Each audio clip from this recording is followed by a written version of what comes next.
Hello and welcome to another pen video from me, Penultimate Dave.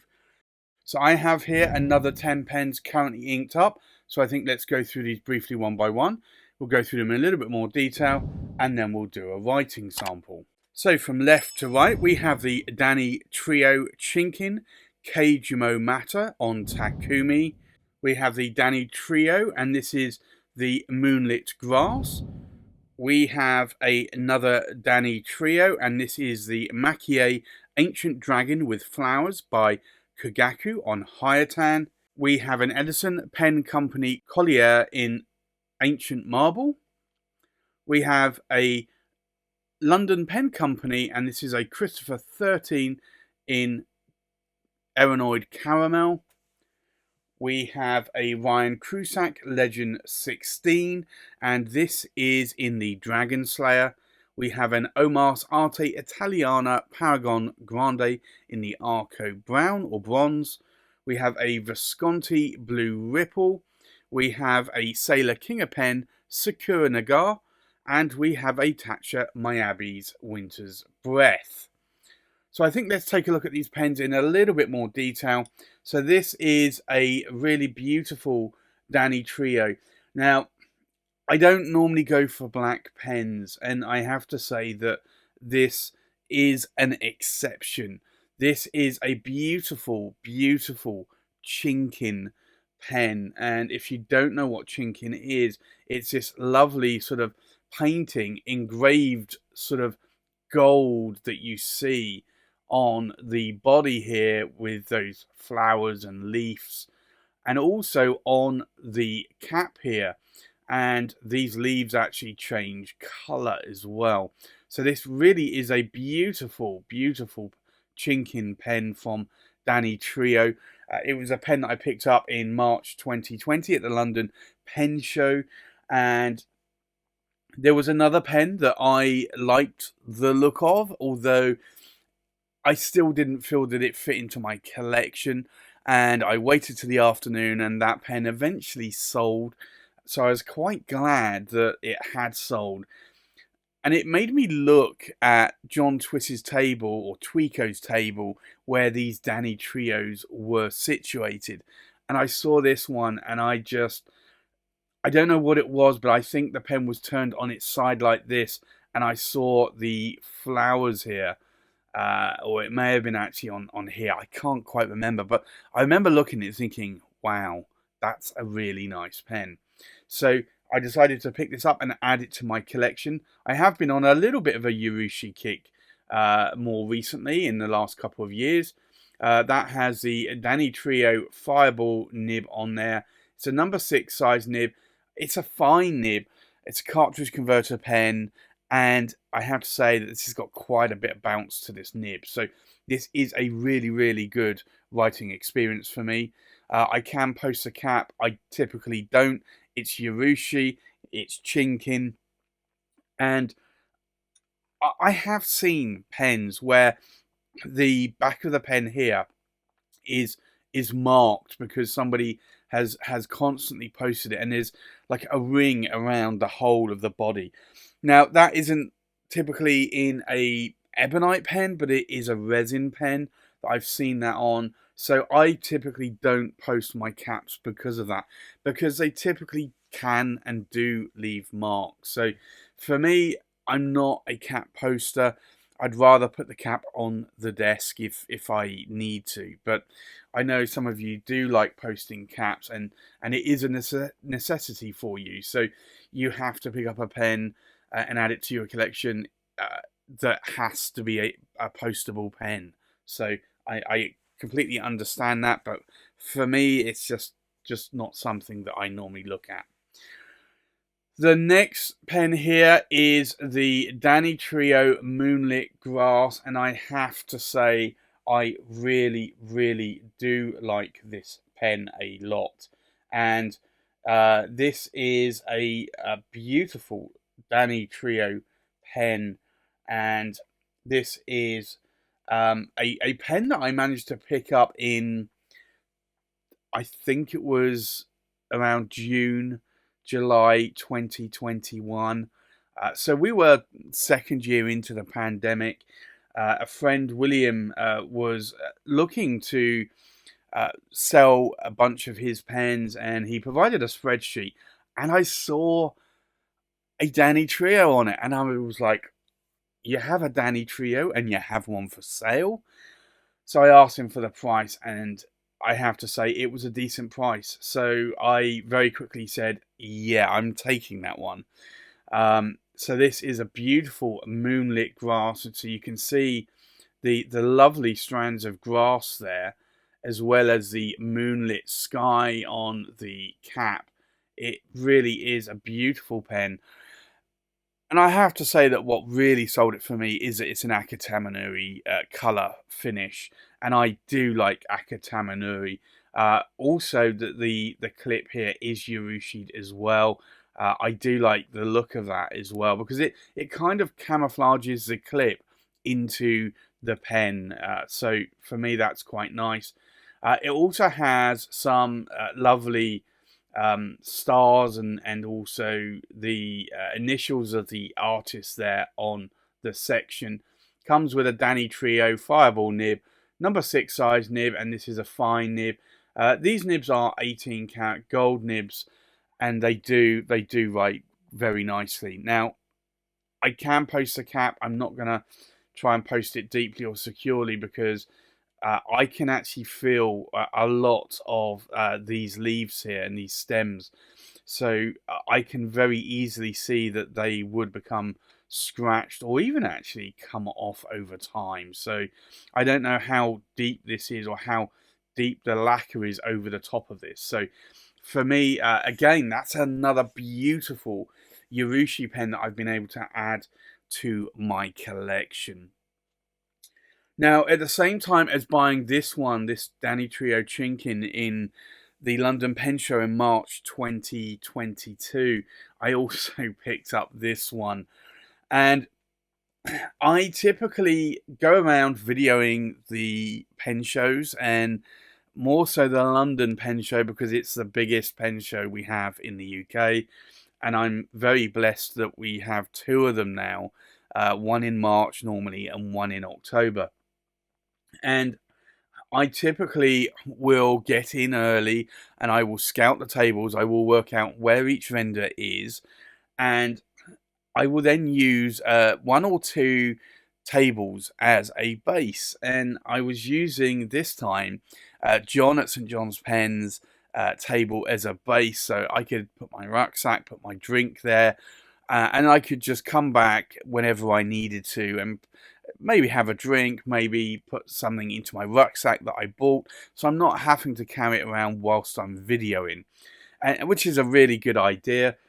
But I kept seeing this pen on his table, and I'm looking at it from the dealer side of the table, and then at one point I go back to the consumer side or visitor side of the table, and I look at it and I pick it up and I put it in my hand, and I'm like, this is beautiful. And I asked John how much he wanted for it, and he told me the price, and I did a little bit of a gulp, and I thought, yeah, I can't afford that.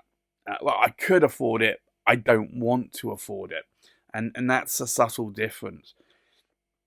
And then he decided to make me an offer, at which point it was a very generous offer, and I decided, even though it was probably a little bit out of my price range, and this is I think there are only 2 pens now in my 3 pens in my collection that I've paid this amount for. I decided I would buy it. So as you can see, it's in my collection. But this is a really, really beautiful, beautiful pen. So this pen is a Danitrio, and as I mentioned, it is the Ancient Dragon with flowers by Kogaku on a Hyotan. So Hyotan is the model of the pen. So if you really like this bulbously looking pen, then these are the Hyotans. So look out for these. They don't go cheap. There are not a huge amount of these available for sale around the world. It has a number 6 size Danitrio Fireball nib again. This is a medium nib. The medium nib, likewise with this medium nib, isn't as bouncy as this fine nib. I would probably actually say that I would look at probably more fine nibs with Danitrios if they were to be a little bit bouncy like this one. This is a gorgeous pen, and I'm so glad that I was able to add that to my collection. My pen buying has actually reduced over the last 2 or 3 years, and you may or may not have seen that on some of my videos. At one point, I was buying 5 or 6 pens a month. I think one month I think I bought 10 pens in 1 month, which was crazy. And they weren't all cheap pens either. So I typically now look at taking the money that I would spend on pens and just saving it over months and picking up beautiful pens like this in my collection. I also have to think about pen storage as well, and the amount of space that I have for pen storage. I have 250 pens.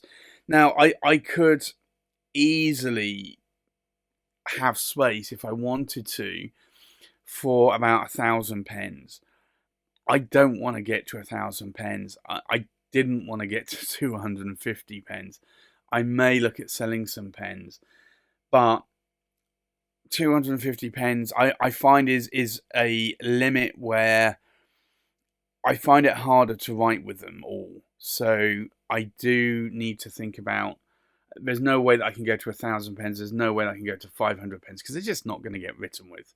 And when they don't get written with for a period of time, I just then don't ink them up at any point. The next pen here, which I have to say is a pen that, again, I haven't inked up lately. I go through spells with this. It's a beautiful material. It's a resin. It's an Edison Collier, and this is in the antique marble. It's a very much like a tiger's eye material. It's got a lot of chatoyance there, and you can see on the body there, Edison Penco Collier. Now, not a lot of people like engravings on pens. I know vintage pens used to have it.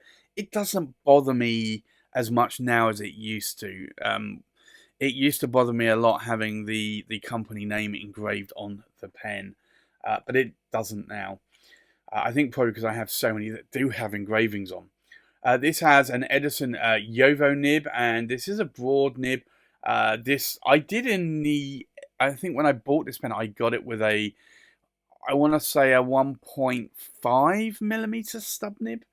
It's a cartridge converter pen. You cannot post the cap. It just does not post. And I do like this pen. So I decided that I would ink that one back up this week because I've not written with it for quite some time. And I think I do like the shape of it. It's quite a long pen, actually. I hadn't realised, I think, how long the Colliers really were.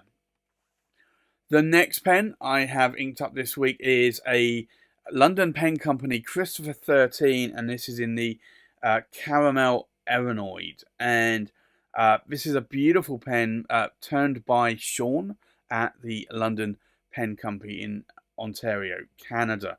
It has a lot of chatoyance to this caramel. Very, very beautiful, beautiful pen. So it's the Christopher 13s are a little bit on the thin side. This one does have an ebonite section, and that one has a, I want to say that looks like a Yovo nib on here. I know Sean has been using Bock nibs more recently. I think that's a Yovo nib looking at the scroll work. I cannot honestly remember it, but it does look like a Yovo nib to me. It's a cartridge converter ebonite section, and I do like it. I like this pen a lot. It does write well, so for me, I decided I would ink that one up and have a bit of brown ink this week. The next pen is the Ryan Krusac, and this is a Legend 16. Now, these are, for me, special pens. I would like at least another one, maybe two of these, depending on the picture. So the cap here is made of wood, and you can see there it has what looks to be either feathers or dragon scales, depending on how you look at it. So this is called the Dragon Slayer. Now the body here is actually made out of antler, and so you'll see that the whites are not like pure white. They are a little bit dirty white, and that's purely because of the natural antler effect.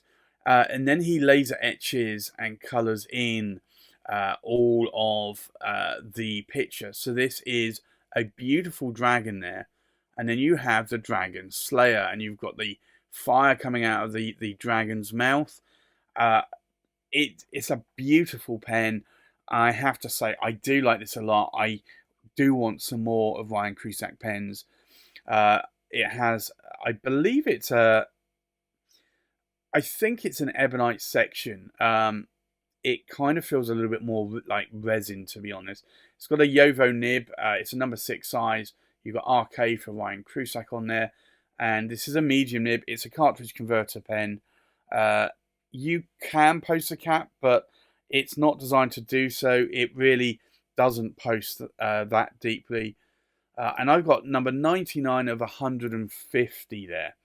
So 150 of these pens are made in this sort of Dragon Slayer pen. So I don't know what happens when all 150 is sold out. Will Ryan make another series of that pen? I don't know. Typically, a lot of pen manufacturers do.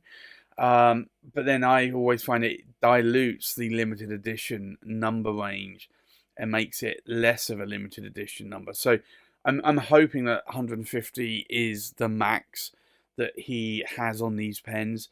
And I'm guessing that's probably 150 in each of the legends. So this is a Legend 16, which is the largest of the legends. I think he does a 13, 14, and 15 as well. The next pen I have inked up this week is an OMAS Arte Italiana. This is the Paragon Grande, and this is in the beautiful Arco Brown. And you can just see that beautiful material there that is really, really stunning. They are polished with beeswax to bring out this kind of shine.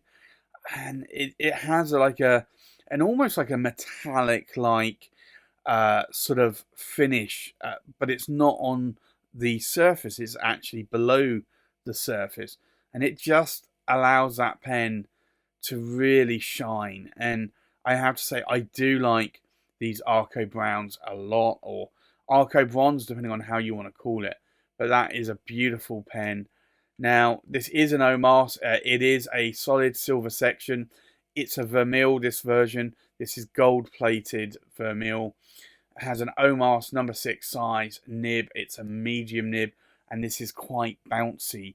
So I do like this nib a lot. I have to say I am a fan of these OMASs, and I would honestly, if I can get this pattern to match up, there you go. I would like some more Arte Italianas. I think on the Arco Brown will prefer the gold plated vermeil and the gold trims. I know there are some silver trims. I kind of feel that the silver would be better for the Arco Verde. I think it just matches more with that sort of green colour. But I would like to add another one or two Arte Italianas. If the nib's right, the same as this one does, then I would really, really like that. So I will be looking out for another one at some point. The next pen here, inked up, is the Visconti Blue Ripple. And this is a beautiful pen. It's very similar to the Visconti Watermark. It's a silver overlay. It's not transparent. It's not a demonstrator as such. You can still see some of the ink through the cracked ice white effect. But this is a metallic blue finish that they have done here, and I really do like this. It has a Visconti 18 karat gold. This is the older 18 karat gold nib. It's a medium nib. Has a ink window. It's a power vac filler. I just love these pens a lot. So for me, that is a beautiful pen that I have inked up this week. We also have the Sailor King of Pen Sakura Nagare, and this is beautiful, beautiful Maki-e and Raden. The Raden here are basically to denote petals flowing down the river, and it is a beautiful, beautiful material. You can actually feel these petals as well. It has a number 8 size, and this is the Sailor King of Pen 21 karat gold nib. This is a broad nib. It's a cartridge converter. I can post the cap. It posts very deeply, but again, it's not something I want to post because of the finish here. Now, you can line this pattern up between the cap and the body. It has 3 threads, but that is a beautiful pen. And then the last pen I have inked up, again, is another beautiful pen. It's the Taccia Miyabi Winter's Breath. So again, this is another Maki-e. These are crushed quail's eggs. And then it's complemented by these strips of abalone shell, or in the technique Raden. So it's a Maki-e, it's a Raden, and it is a absolutely drop dead gorgeous pen. So I'm glad that I was able to add this to my collection. And this again was another one of those pens that I added to my collection that was on the very higher end. This has a number 6 size, and it's a Taccia nib. It's an 18 karat gold nib, and it is a broad nib. Now you can get these in a number 8 size in the Emperor or Empress version. They are a lot more expensive though. I think about $800 more than this one, and this was expensive. But I do like that pen a lot, and I have it inked up this week as well. So I think with that, let's go and do a writing sample. So the first pen is the Danitrio, and this is the Chinkin. So we'll do an ink swatch. And you can see this is quite a wet writing nib. This is a little bit more of a drier ink, I find. So it's doing quite well. So this is a Danitrio Chinkin. And it's the Kage Momata. And it is on a Takumi base model. Now, the nib in here is a fine nib, and it is an 18 cat gold nib. And these nibs are typically made by Bok for Danitrio. And then the ink in here is Pilot Iroshizuku, and it is Inner Ho. Now, what I will do is just show you the amount of bounce that I can get out of that nib. So that is quite a bounce there. And then I'll show that with the next two Danitrio, so you can see a difference.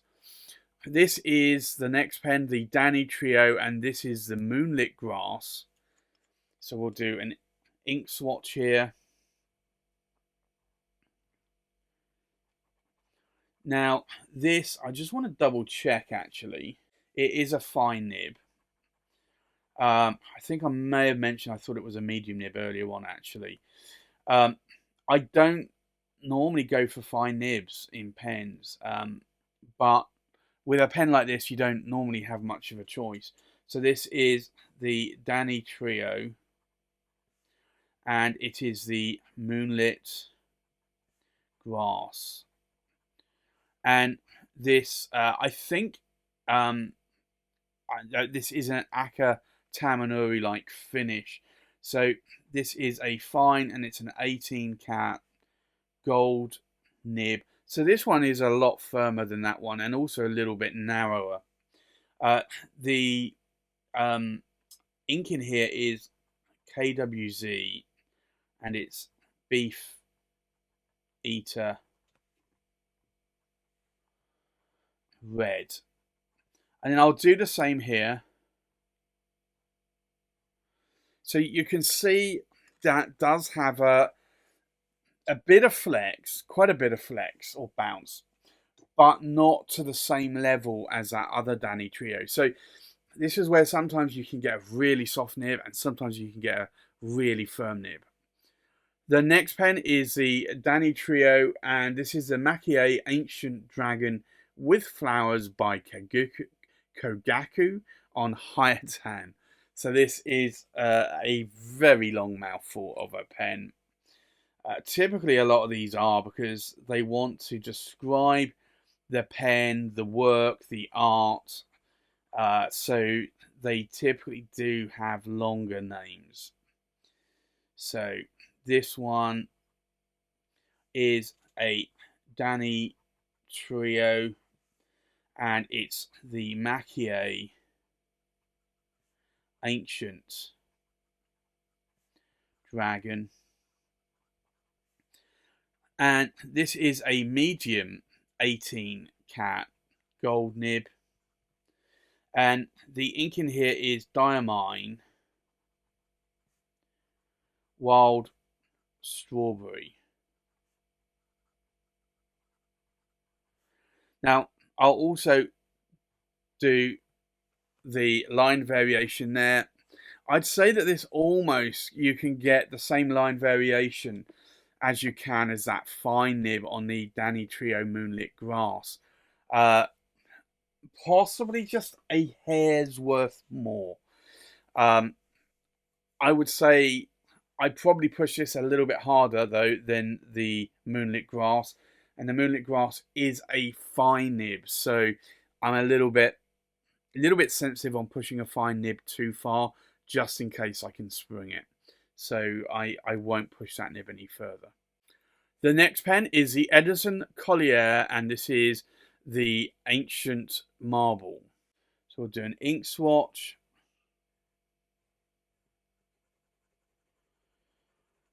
And this is a drier ink. It's also a Yovo nib. So typically I do find that Yovo nibs are not normally the wettest nib. So this is the Edison Pen Company, and it's the Collier in Ancient Marble. And it is a broad, and it's a Yovo nib. And then the ink in here is Noodler's Apache Sunset, which is a very beautiful orange shading ink. You'll typically find it's better in fine and medium nibs. Broad stub nibs, typically, they can shade. I do find, though, a Yovo nib isn't the best nib to have it shade. Although, actually, I have a medium nib, and not the next pen, but the pen after is actually inked up. So maybe we'll see a difference there in terms of shading, and they're both Yovo nibs. The next pen here is the London Pen Company Christopher 13 in Caramel Erinoid. So we'll do an ink swatch. And this is quite a lovely colour ink. It's one that I got at the London Pen Show actually in 2021, and I'd like it a lot. So this is the London Pen Company, and it is the Christopher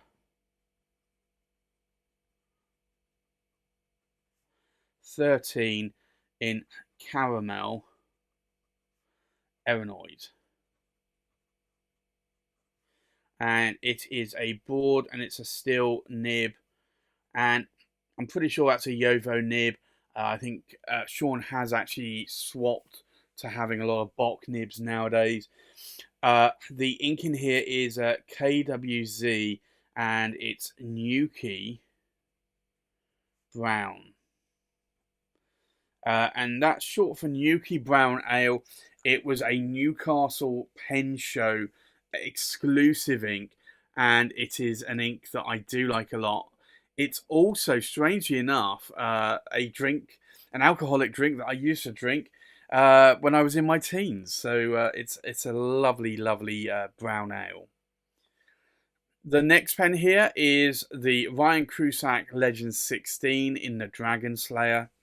Now this is the other pen I have inked up with Noodler's Apache Sunset. So this is a medium Yovo nib, whereas this one was a broad Yovo nib. So let's see the difference here, shall we? So this typically writes a bit darker, I would say. So this is the Ryan Krusac, and it's the Legend 16, which is the diameter of the threads, and this is the Dragon Slayer. And it is a medium, and it's a still Yovo nib. And then the ink in here, as I said already, is Noodler's Apache Sunset. But I typically find, like with a medium or fine nib, that I get a lot more shading with that ink. So that's why I said that the broad or stub nibs, in a lot of cases, don't actually show a huge amount of shading. I really prefer the shading in this nib versus that nib. The next pen is the lovely OMAS Arte Italiana Paragon Grande, and this is in the Arco Brown or Bronze. So we'll do an ink swatch. And this nib writes super wet, fire hose wet. This is normally how I like my nibs to write if I get the chance. So this is the OMAS Arte Italiana Paragon Grande in the Arco Brown. And it is a medium, and it's an 18 cat gold nib. Look at that, I can just about fit that on there. And then the ink in here is Ackerman SBRE Brown, which is a very, very beautiful ink. It's an ink that I do like in a brown ink. It's an ink that I do keep going back to as well. The next pen is the Visconti Blue Ripple. So we'll do an ink swatch. Now, likewise, I do find this is a wet nib. Most Viscontis I do find are wet nibs are quite fire hose, or at least most of the ones that I have. So this is the Visconti Blue Ripple, and it is a medium. It's the older style 18 cat gold nib from Visconti, and the ink in here is Diamine, and it is Imperial Blue, which I have to say is a really nice blue. I have Imperial Blue. I also have Majestic Blue as well.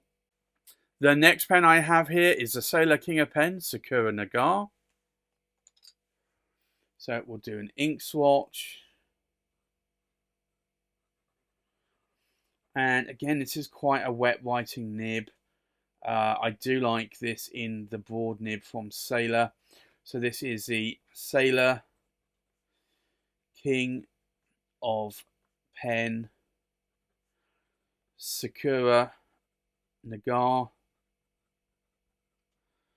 And it is a broad, and it is a 21 carat gold nib, because it's a King of Pen nib.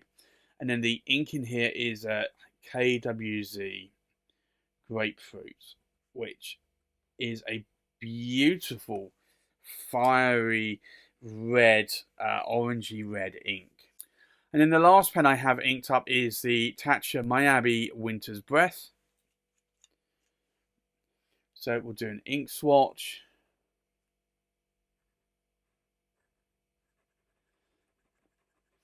And this also is a broad nib, funnily enough.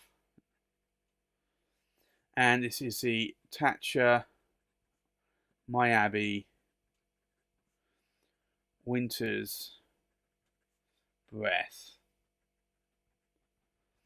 And it is a broad, and it's an 18 cat gold nib, not a 21 cat gold nib, even though the nib is made by Sailor. The ink in here is, and I'm just reaching for the bottle because it's the spelling. So it is Venvustus, and it is Aqua di Spargi, which is a slightly different spelling than I'm used to, hence why I reached for the bottle. So I think let's take a look at these pens inked up one more time. We have a Danitrio, and this is the Chinkin Kage Momata with a fine 18 karat gold nib inked up with Pilot Wachizuku in a hoe. We have a Danitrio Moonlit Grass in a fine 18 karat gold nib inked up with KWZ Beefeater Red. We have a Danitrio Maki-e Ancient Dragon in a medium 18 karat gold nib inked up with Diamine Wild Strawberry. We have an Edison Pen Company Collier in Ancient Marble in a broad steel nib inked up with Noodler's Apache Sunset. We have a London Pen Company Christopher 13 in Caramel Erinoid in a broad steel nib inked up with KWZ Nuki Brown. We have a Ryan Krusac Legends 16 in the Dragon Slayer in a medium steel nib inked up with Noodler's Apache Sunset. We have an OMAS Arte Italiana Paragon Grande in the Arco Brown or Bronze in a medium 18 karat gold nib inked up with Akamon SBRE Brown. We have a Visconti Blue Ripple in a medium 18 karat gold nib inked up with Diamine Imperial Blue. We have a Sailor King of Pen Sakura Nagare in a broad 21 karat gold nib inked up with KWZ Grapefruit. And then last but not least, we have the Taccia Miyabi Winter's Breath in a broad 18 karat gold nib inked up with Venvustus Aqua di Spargi. So there you have it. That's my currently inked pens for this week. Thanks for watching. Please like, comment, and subscribe, and I'll see you on the next pen video. Bye-bye.